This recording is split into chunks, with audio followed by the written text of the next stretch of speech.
Welcome to the Jaguar Podcast, a show where we discuss all things related to Duval County's finest NFL football team, the Jacksonville Jaguars. Move 42, set, fight!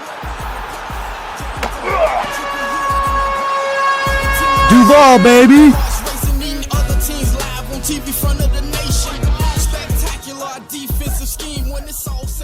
What's up, everybody? It's Andrew from the Jaguar Podcast, and I have another episode for you today here, and I have the great Jaguars YouTuber Jaginoff. What's up, man? How's it going? What's good, man? How you been? It's been a while. Yeah, it's been a while, but glad to get you back on, man. A lot of things going on with the Jaguars. Yeah, I know, man. I gotta make a studio trip back again, man. I miss Zaxby's. Yeah, man. We'll definitely have to get that set up. But yeah, bet. Yeah, just want to take a second here, man. Or let you tell the listeners where they can find you. You already know the Jaginoff YouTube page. It's still up and running. Follow me on Twitter, Instagram at Jaginoff, all that good stuff. And make sure y'all check out my new radio show called Toon World. We just did an episode yesterday. It's all live in studio. Like, it's been going pretty good with my co-host Kid Kong, and that's basically kind of what I've been up to, but other than pumping out Jags content. Yeah, make sure you check him out too. Subscribe to Jaginoff on subscribe to his YouTube channel. But yeah, man, the draft. We're past the draft. I have some thoughts on it. Pretty positive thoughts. But let's hear your take first. Well, I was live for the whole first round. Back when it happened. I loved how we traded down and still got Brian Thomas. That pick was honestly pure genius. Like, it pretty much made up for everything lost in the Calvin Ridley trade, which honestly from the jump was a complete waste. And then from rounds 2 through 7, I think it went okay. Like, I think I would have been a little bit more aggressive to trade up and get like Julio McKinstry or something like that. Someone to pair on the outside with Tyson Campbell. But overall, like, with who we got and like the tape I watched on some of these guys, I mean, I think overall Balky did a fairly good job, especially with, starting out, getting Trevor Lawrence his number one receiver. Brian Thomas, I think, is going to be very good. So overall, I think it was pretty solid. Yeah, I would agree. I'd probably give it like a B-. I mean, I was thinking maybe they would try to go after Brandon Ayuk and try to make that trade happen. But I think he was kind of like Calvin Ridley, right? He was asking for crazy money. So it's not even the fact that it's not even the fact of his contract. I think San Fran was asking too much, because like when I saw the deal, when I saw the rumored deal on the table was a first-round pick and Zay Jones for him. It's like, okay, I know he's good and all, but you got to redo his contract. It's like, come on, bro. Yeah, you asking a lot here. Yeah, I mean, the only I feel like the reason why I would go with Ayuk, and this is not, I'm not saying Brian Thomas Jr. is not the right pick at all. That's not what I'm saying, but I'm saying, like, he's a veteran. He can kind of hit the ground running. I feel like that's kind of maybe the upside there of getting Ayuk. But yeah, I'm really excited about what Brian Thomas Jr. can do, man. Like watching his film, he's nasty. He's really good. Well, yeah, and then the other thing you got to think of is, like I said, you got to redo Ayuk's contract and give him a lot of money. And here we just paid Josh Allen, we just paid Trevor Lawrence. It's like, I honestly feel like too we needed some youth at that position, because you look at like what we've done ever since Trevor Lawrence has been here. It's like we haven't really drafted, his go-to weapon. We signed Christian Kirk, we signed Zay Jones, we signed Marvin Jones. We've just signed all these guys and haven't like drafted anybody. So it's like, I feel, I don't know if I'm not saying Brian Thomas is going to be better than Ayuk. I mean, because truly we don't know, but still, I think at the end of the day, not giving up a first round pick for him, like, I feel like maybe we did the right thing there. Now, if it was like a second round pick, I'd have gone along with it. Yeah. But yeah, I feel like they were asking too much for a guy, we have to pay before he's even played it down. Yeah. And, I mean, I think I was thinking maybe they go corner, right? Like, cause Quinyon Mitchell was right there, right? Like, that was Terry and Arnold. Yeah, exactly. So because Quinyon Mitchell went the pick before to Philly. Yeah. Well, yeah, I was thinking maybe they'd try to like trade up or something to get Quinyon Mitchell, and we ended up getting a corner, right? It was a Jerry and Jones. From the dude out of Florida State. Yeah, I like what I've seen, so far from his film, but I don't know. I still feel like we need we could have used maybe a number one there, like our first round pick at corner that was like a good press corner. Ever since we lost. What I thought they would do is especially since Cooley McKinstry made it to the second round, was try to since we had a lot of draft capital, was maybe try to go up and get him. Like we could have I feel like there was some way we could have did that. It's just I don't know when it comes. You hear about Balky in his press conference every time he's like, "Oh, well, we tried to trade up." It's like, I've heard that a few times, dude. It's like, what are you doing? Like, why can you not successfully execute a trade up in a draft? Like, it just don't make sense. It's like that was the perfect guy right there to pull the trigger on. It's like you get Kool-Aid McKinstry in the second round, and you already got Brian Thomas. It's like, bro, we were set coming into this year. Yeah. But now we're kind of in a position where cornerback, whether it's Jerry and Jones, Ronald Darby, Monteric Brown, it's like you don't know what you're going to get with these guys. Yeah, and I mean Tyson as well. I think his season last season was not as as good of a season because of the hamstring injury, right? Like I think and I've explained this because I see a lot of people crapping on Tyson Campbell. It's like, let me explain something to you, dude. Anybody that has never played a sport or played through injuries is not going to understand this. Like a hamstring, especially when you're doing something that requires a lot of speed, it is a tough, lingering injury to come back for. That's part of the reason why back in the day, Leonard Fournette wasn't productive his second year. It's a very tough injury to battle through and come back. And, when I saw Tyson outside at the game when I went to the Jags Carolina game, I said, I'm like, what's going on? How's your health? He even said, it's like, after the Carolina game, it's like, yeah, this is as healthy as I've been since the injury happened. Right. I was like, yeah, I get it, dude. We hope you're good. Yeah, and I mean it takes because I've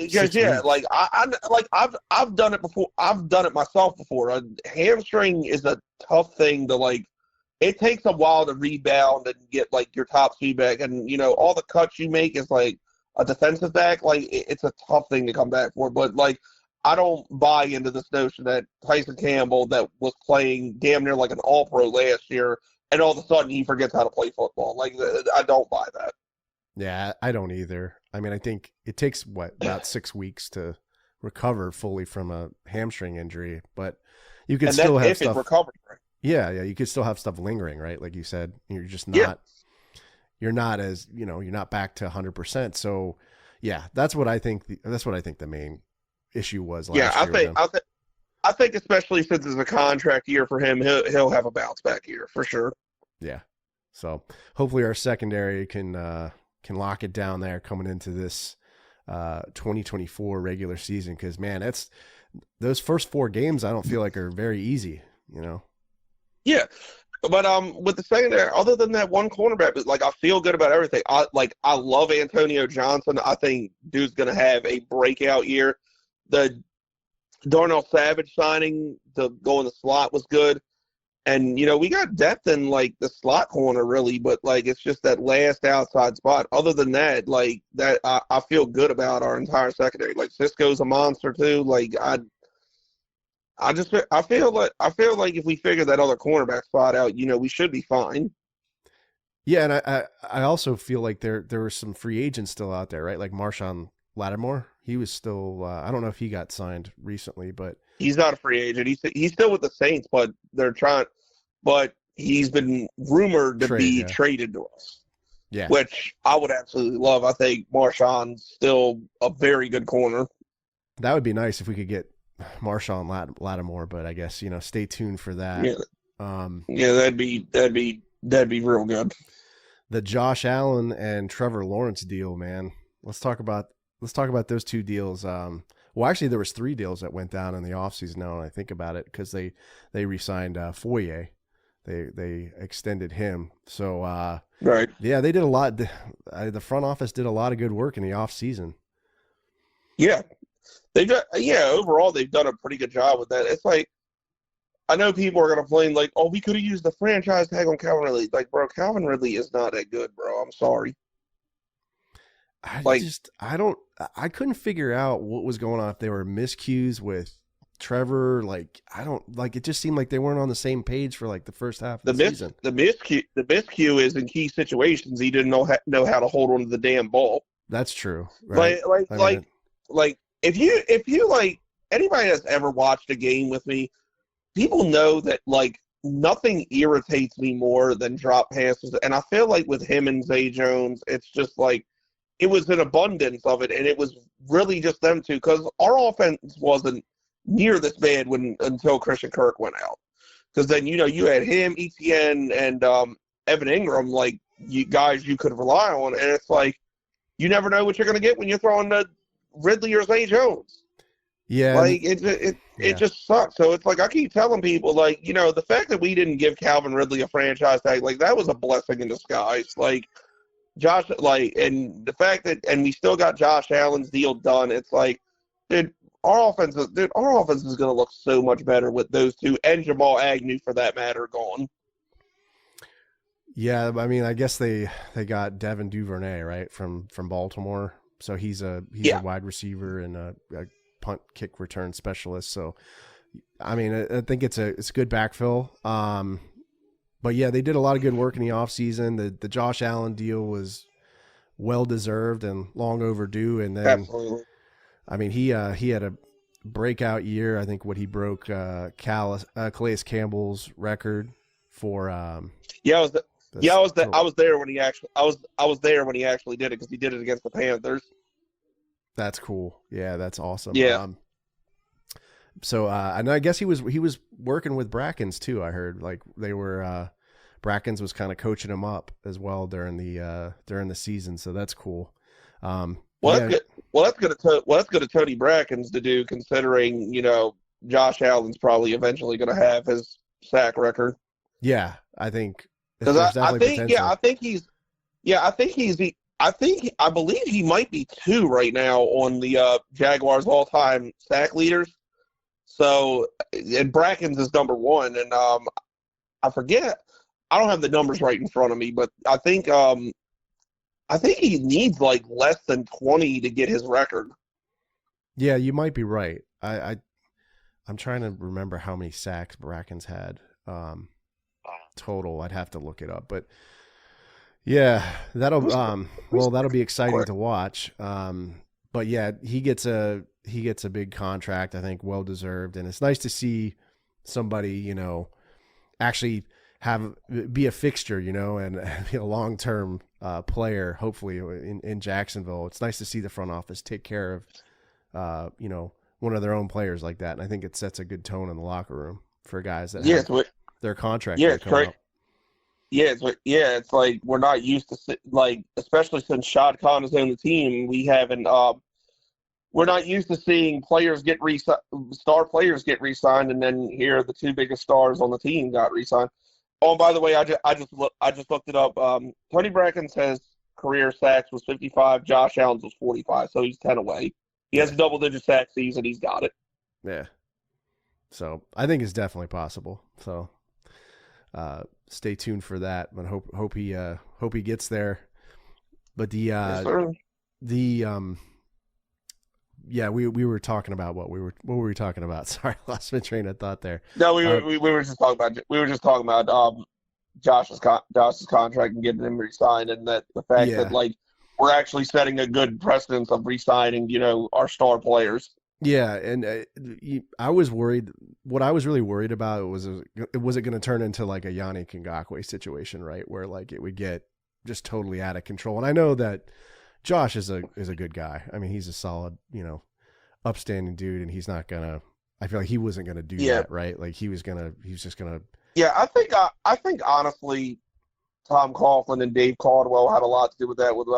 A lot to do with it, but also too with Jan, he was like, I feel like dude really just tried to bet on himself too hard and lost. We offered him a 3-year deal, $19 million a year, and he turned it down. So it's like, dude, what are you doing? Like, if you just took that deal, you'd have made more than you've ever made in your entire career. Right. And after he left, he never got anywhere near as productive.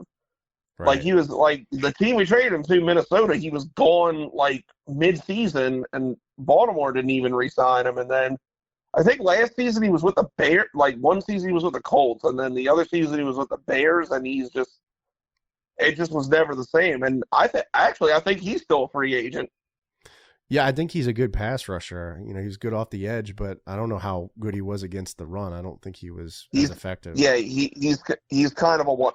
He was kind of a one-trick pony. Like honestly, that third pass rusher role, like with even here, would kind of be perfect for him. But he's just got to take less money to prove it. Yeah, and then, it can't be any worse than Caleb on Faison.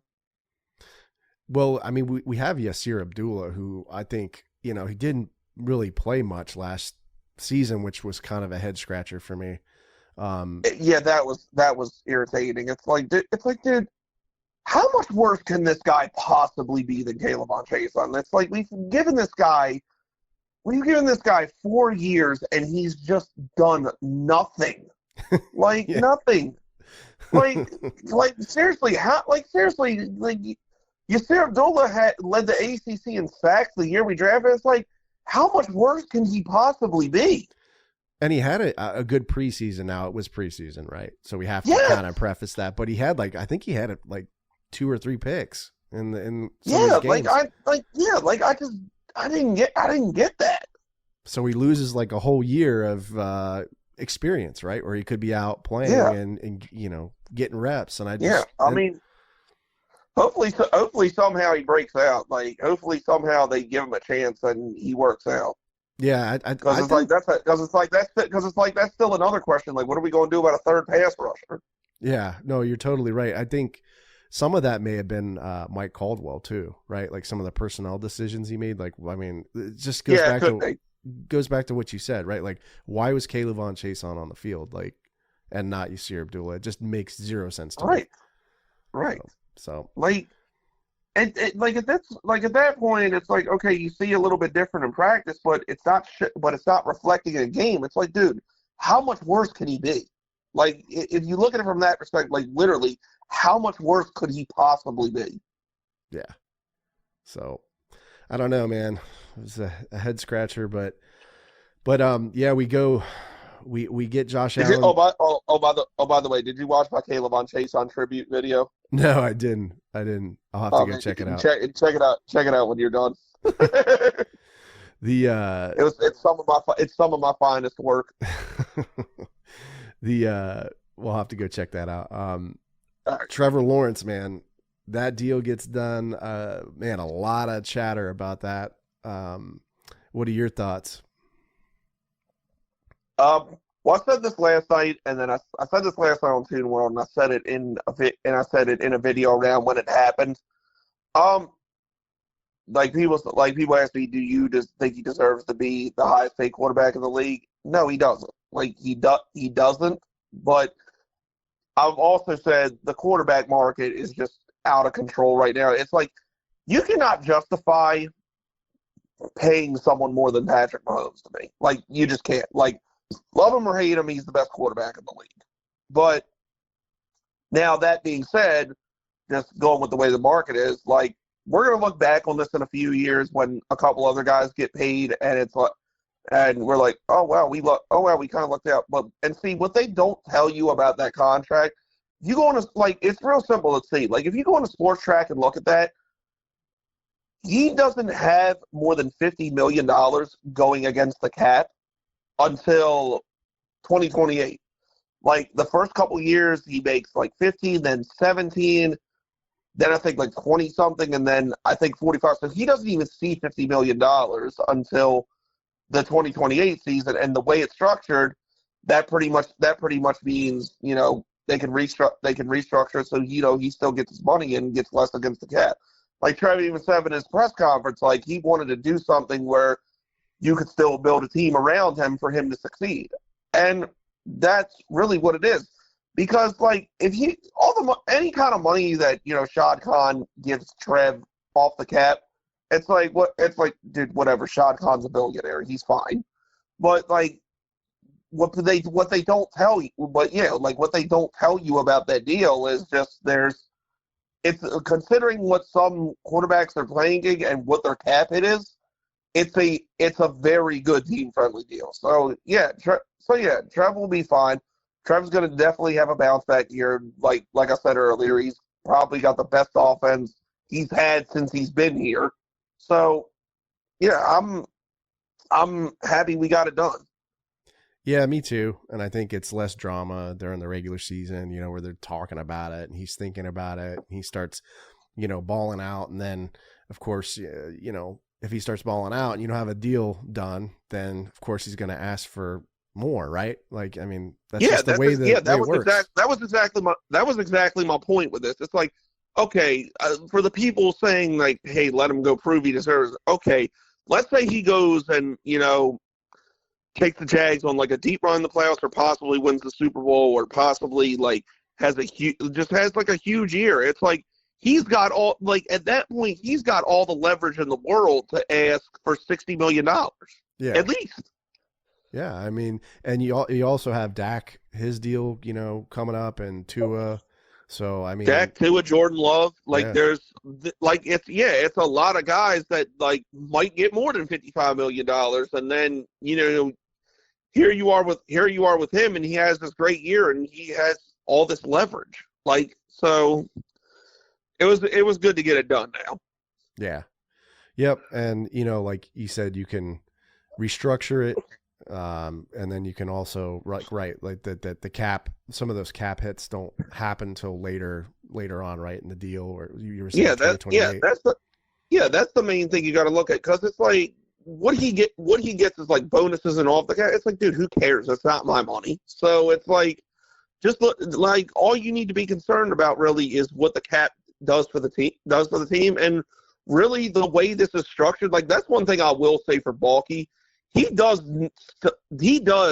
structure a contract right, so he can either, you know, restructure good or get out of it if it's not working out. Like that's one thing I will say for him. And it works. It's like you can't lose Trevor Lawrence. Like you just can't.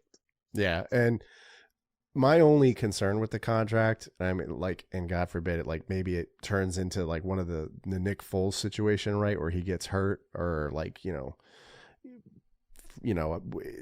Trevor just starts not playing well and he gets released or something. And I mean, these are nightmare like scenarios, right? Like, there'd be a lot of guaranteed money that we would owe him, but you know, like that's the only concern. Well, yeah, I get that.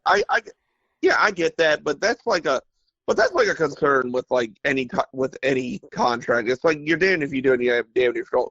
But the difference is Nick Foles really was given 2 chances to be a full-time starter before he got paid, and you know it didn't work out, and then we did it, and obviously it was terrible.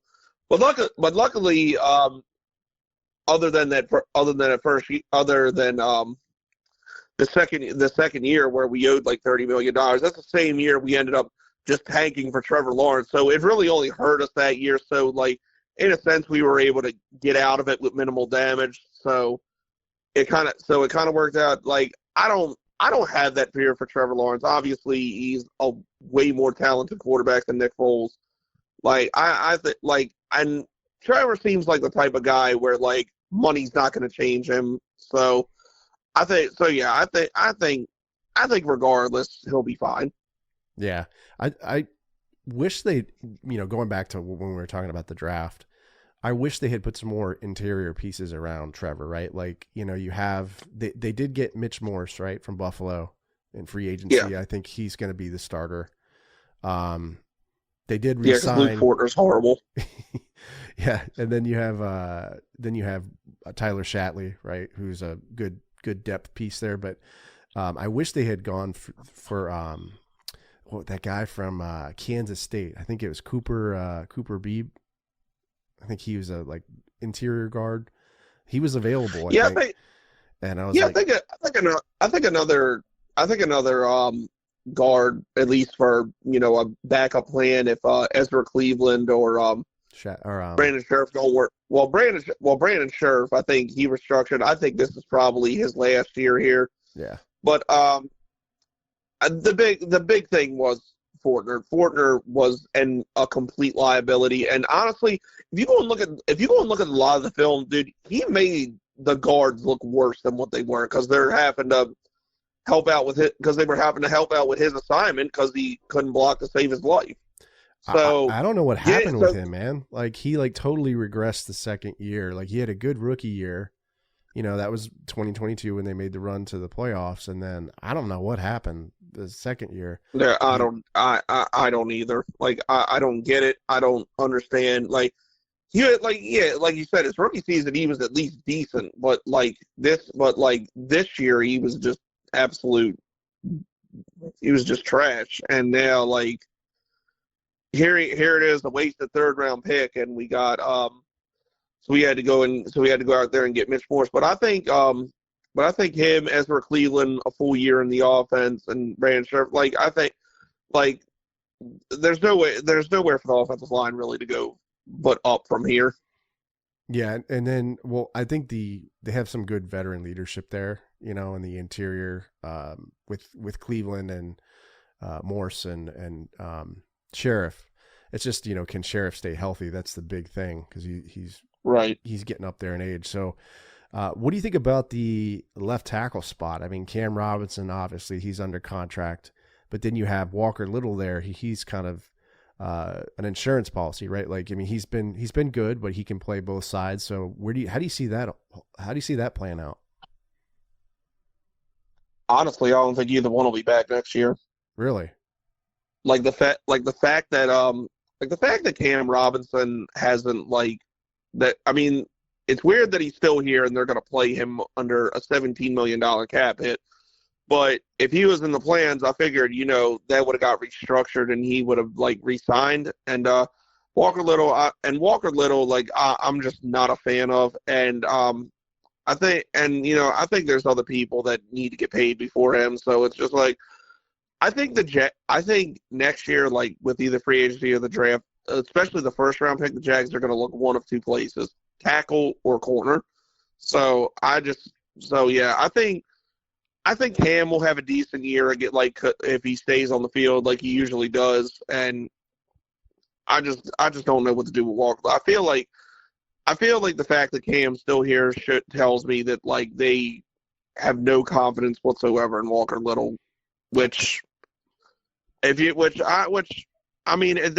point, to save the money, I would have said, if we're not going to restructure Cam, just just don't pay him that kind of money. Either try to trade him or just cut him, and then go to Walker Little. Be like, look, here, you're starting left tackle, so sink or swim, dude. It's time. Yeah, I don't know why they didn't trade Cam or to try to get that money off the books and then find Now granted, I think Cam's better, and I would have said okay, restructure and add a couple years to the contract. But yeah, I don't. But if you're not going to do that, it's here you got two guys on a 1-year deal basically. So it's what are we doing? Yeah, and Cam's problem is he just can't. For me, it's he can't stay healthy. Right? He's just not. He really. Yeah, that's his big issue. Very he's good when he's on the field, but when he gets hurt, it's just it's like screwed. Yeah, and then Walker Little is what's good about him is he can play both sides. So I mean, I think he's decent. He did have that one play where that guy, what was that the Colts game or something, or was it maybe the Ravens game? I forget it. Where one of the DNs fell on Trevor's like foot. It was like, it looked like disastrous. Like Trevor looked like he may have blown his ACL or something, right? I don't remember what game that was, but it wasn't a good It look. was the Bengals game. Bengals game, yeah. Okay. It was the Bengals game. Yeah. So I don't know. I mean, I would try to see if Walker could be the guy. I mean, and the nice thing is that you can move Walker to the right and then move Anton down to the left, right? Because that was the position he played in college, right? At Oklahoma, he was a left tackle. I'm honestly not sure. Like, I didn't know if he played right or left tackle, but I mean, if Anton can play left tackle, I mean, that'd be great. But I mean, I think he's fine at right tackle. But like, if he can play left tackle, I mean, that's good. But it's just, you know, but it's still the same problem. It's either you got to find a right tackle or a left tackle to replace Cam and Walker. Yeah. Well, I was just saying if Walker worked out, you know, like, I don't know. We'll see what happens. It'll be interesting. Anton's had a hell of a rookie season, man. That was yeah, absolutely. I didn't like that pick. Like, I wanted Nolan Smith, but I'm at least glad that, you know, the guy is working out pretty good. Yeah, hope he has another great season coming up here. Yeah. So let's talk about the upcoming season, 2024 upcoming season. You know, what are your thoughts? What do you see the Jaguars doing? I feel like if the main pieces stay healthy, like if Trevor stays healthy, if Josh Allen stays healthy, ETN and Brian Thomas, Christian Kirk too. I feel like if we have a pretty healthy roster, you know, we're at least going to challenge Houston for the division and come away with at least a wild card spot. Like, I don't think we let what happened last year happen again and we get back to the playoffs. Yeah, I think that's possible. I think the first 4 games of that regular season is gonna be tough. So the Jags are gonna have to be playing good, solid football. You know, do they? Yeah, I mean, it's tough. I think we definitely have to have a change with the scheming, right, from an offensive perspective. Because, man, I was just sick of seeing those screen passes, man, from Press Taylor. Yeah, like it was ridiculous. I'm like, why are we doing this when we have, you know, deep ball threats and right? It's like I just didn't understand why we were throwing screen passes. Like, what the hell? Well, I think part of the reason is they didn't trust Ridley or Zay Jones. Yeah, you could be right. But from what that's not to give Press Taylor any excuses because he was an ass play caller. But from what I've heard, that's going to be mostly Doug Peterson's job again. So that's what I heard at least. And I do like this guy Ryan Nielsen and what he brings to the table. So defense should definitely be stepping up too. Yeah, well, hopefully seeing some different schemes too, right? Like I heard he likes to run a mixture of 4-3 and 3-4, and we'll probably see Josh Allen and Trayvon Walker, their hands in the dirt. That'd be good, especially like putting them two in the dirt or like standing them up at linebacker because God knows we got enough defensive tackles to run both schemes. Yeah, it was like we drafted those. Was it Jordan Jefferson? Was that his name? Dude, we drafted. It feels like we drafted LSU's entire defensive line. Yeah. We got Mason Smith in the second and then Jordan Jefferson in the fourth. Yeah, Jordan Jefferson was actually on my mock draft, which I was proud of. But oh, really? Yeah, he didn't get drafted on the in the exactly the same spot as the Jags drafted him at, but he was on the mock draft. But Mason Smith, he was second rounder, right? He was. Yeah. So yeah, I mean, we'll have depth there, and I hope he proves me wrong. But I was quite pissed off about that pick. Yeah, were you thinking like corner? Was that something or offensive line? Yeah, that's where I wanted us to make a play for Kool-Aid. Yeah. Like to move up and get him. Yeah. Because that I feel like would have been an ideal situation, then we would have been good. Yeah, I agree. Okay. But we'll see what happens, man. I'm excited. I really appreciate you jumping on and talking Jags again. Of course, it's been man. a while, but we'll have to do this again. And just let everybody know again. Yeah, definitely did. Just let everybody know. Yeah, definitely did. Just let me know.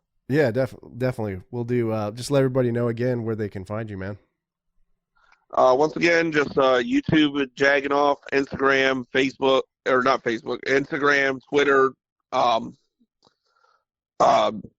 That's it basically. But yeah, we just find me on there. Just search Jaginoff. I'll come up and check out Toon World. It's on every Saturday at 8:00. So yeah, that's basically it. All right, man. Well, thanks a lot. Thanks for doing this, and we'll see you guys next time. Yeah, no problem. Let me get that. JYD coming up with the big sack. Quarterbacks beware, we on the prowl. Game day night, you could hear it in our growl. Intimidation on to keep their hearts racing. Eating other teams live on TV front of the nation. Spectacular defensive. This episode is available on the Jaguar Podcast YouTube channel. So if you stop by, make sure to subscribe and give this video a like.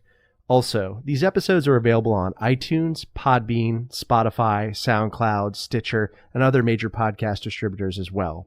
So if you don't mind, please leave me a review and some feedback. I'd really appreciate that. If you'd like to connect with me on social media, my Twitter handle is @JagwarPodcast. I'm also on Facebook and Instagram. This is Andrew signing off. Cheers.